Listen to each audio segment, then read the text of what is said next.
New York City, a skyline so iconic it's been copied by every major city in the world. But have you ever stopped and wondered, how did it all begin? How did a tiny Dutch trading post transform into the most architecturally stunning city on the planet? Today, we're going back in time. This is the untold story of New York's architecture. It started in 1626, when the Dutch settled on the southern tip of Manhattan and called it New Amsterdam. The buildings were simple, brick row, houses with stepped gable roofs, brought straight from Amsterdam. When the British took over in 1664 and renamed it New York, the architecture shifted. Georgian-style buildings with symmetrical facades and grand entrances began to dominate. But it was after American independence that the city truly began to evolve. Federal-style architecture swept through Lower Manhattan. Think City Hall, completed in 1812, still standing today as one of the finest examples of early American design. Then came the 19th century, and everything changed. The Industrial Revolution flooded New York with wealth, immigrants, and ambition. Cast iron buildings replaced brick.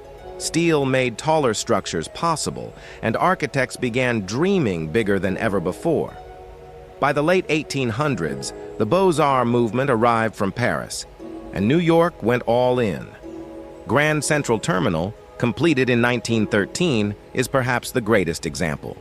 Its celestial ceiling, massive arched windows, and marble concourses weren't just functional. They were a statement.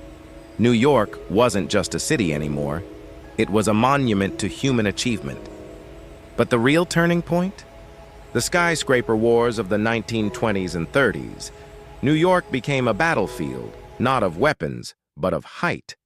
In 1930, the Chrysler building was completed, clad in gleaming stainless steel, its Art Deco crown catching sunlight like nothing the world had ever seen. For just 11 months, it was the tallest building on Earth. Then in 1931, the Empire State Building shattered every record. 102 floors, 443 meters, built in just 410 days. These weren't just buildings. They were symbols of a city that refused to be limited by gravity. After World War II, modernism took hold. Glass curtain walls replaced ornate stone. The Seagram Building in 1958 set the blueprint for corporate architecture worldwide. Then came postmodernism, deconstructivism, and sustainable design.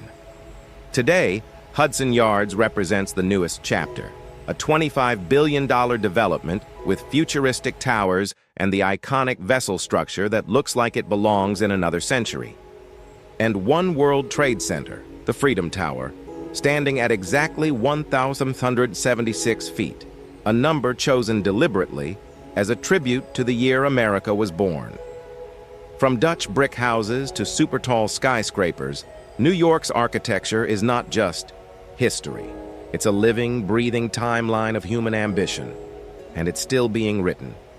I'm Mr. Chronicle, and this is the story behind the skyline.